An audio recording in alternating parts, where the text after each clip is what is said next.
رفته بودیم برای معافیت، اونجا با هم آشنا شدیم. ساکت!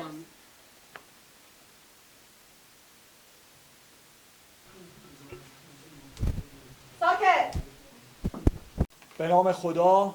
دانشجوهای عزیز خیلی خیلی خوش اومدید. خیلی خوش اومدید به دانشگاه ما. امیدوارم روزهای خوبی در کنار هم داشته باشیم.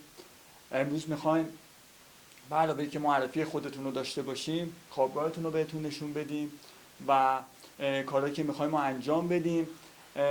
عرضم به حضورتون که اول خودتون رو معرفی بکنید برای ما، بگید از کجا اومدید، قبلا چی کار میکردید و چجوری به دانشگاه ما معرفی شدید. یه معرفی از خودتون بکنید. سعید هستم، دانشجوی انصرافی، اومدم اینجا شانس رو امتحان کنم. سلام، ساله هستم، خواننده دانشگاهتون. درست معرفی کن. آسان، بازیگرم. مهسا هستم، عاشق ترسوندن. نرگسم، عاشق ترسوندن. اینم دوست منه. زهرا معظمی هستم، دانشجو. سارا هستم، میخوام اتاق فرار خودم رو باز کنم، اومدم اینجا یاد بگیرم.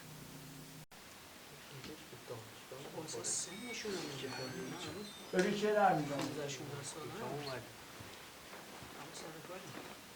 سلام رئیس، خیلی خوش اومدید. سلام. سلام به همگی. سلام. بشین عزیزم. ایشون دانشجوی جدیدن. 2 سال پیش با ما بودن، ولی براشون یه مشکلی پیش اومده رفتن و الان تشریف آوردن. شما براتون بهش بسته، واسه شما با من دیگه.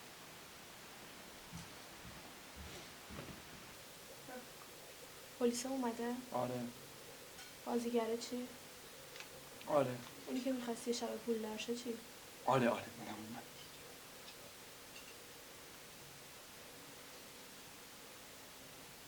معذرت میخوام، من یه سوال داشتم. چی شد که شما انصراف دادین؟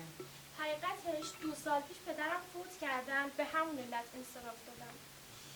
حالا میشه اینجا یه شب پول دار شد؟ آره، چرا که نه؟ الان شما پول دارید؟ 50%. از 50% دیگه چی؟ به خاطر پروژه علمی بود. اون پروژه رو شرکت نکردم، 50%ش رو از دست دادم. پروژه علمی یعنی چی؟ پروژه علمی یه مکانه، دور هم جمع میشیم، راجع به یه سری از مسائل صحبت میکنیم.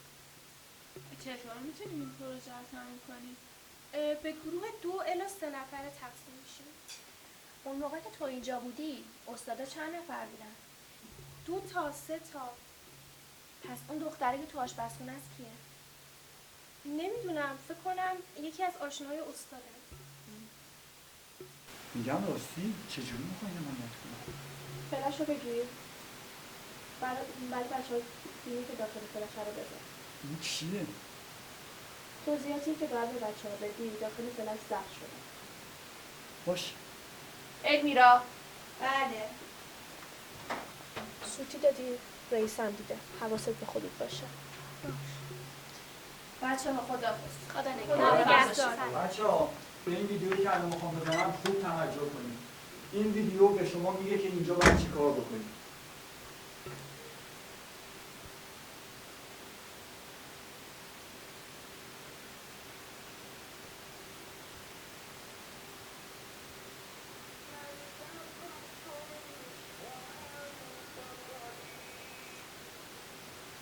خوب گوش کنید ببینید چی میگه.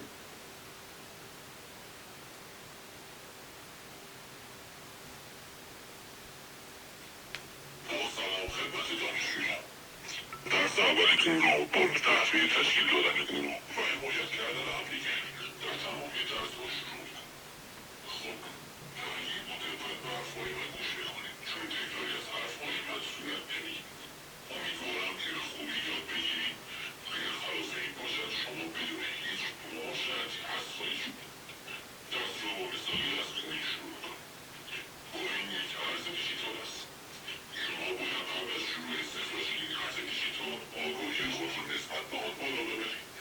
هدف از آگاهی تشخیص دادن راه مطمئن، هدف از استخراج فروش آن به کسب قدرت است. صلوات شماره؟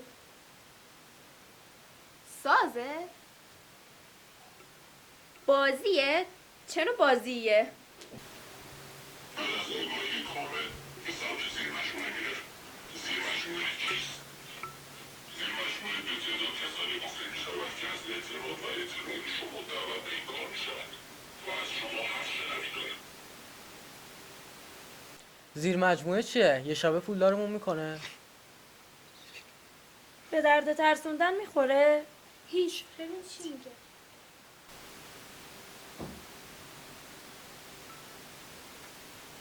وقتی زیر مجموعه خود را تشکیل دادی باید به آنها امیدواری حمایت و اهداف و افکار را نشان دهید.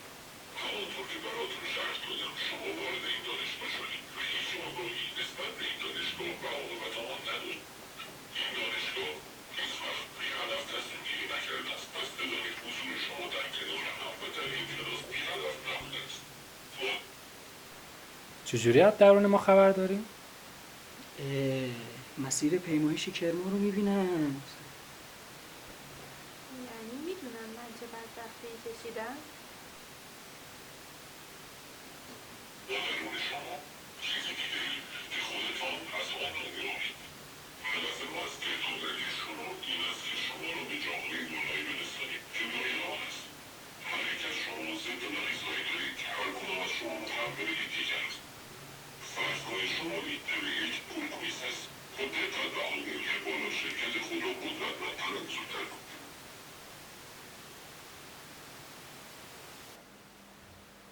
بله بله. چشم. حتما. چشم. خداحافظ. این کی بود هی بهش میگی چشم چشم؟ رئیسه. وای چی گفت؟ اسامی بچه‌ها رو میخواد برای پروژه علمی. خب ببین اسامی رو که داریم، گروه بندیشون میکنیم 2 به 2. هرچی زودتر. خب ببین میتونیم آسا و صالح رو با هم بفرستیم، خواننده و بازیگره. اونا که از اولش با هم اومدن. هوای همدیگه رو دارن. خب ببین سارا هم میتونیم با سعید بندازیم. اسمش سارا نیست. اسم سازمانیشه. اسمش چی؟ سبی. خب حالا هر چی هم ببین یه پسر میندازیم یه دختر. زهرا هم با علمی را. آره عالیه، همین. همین کارو میکنیم. الان زنگ می‌زنم. باشه زنگ بزن.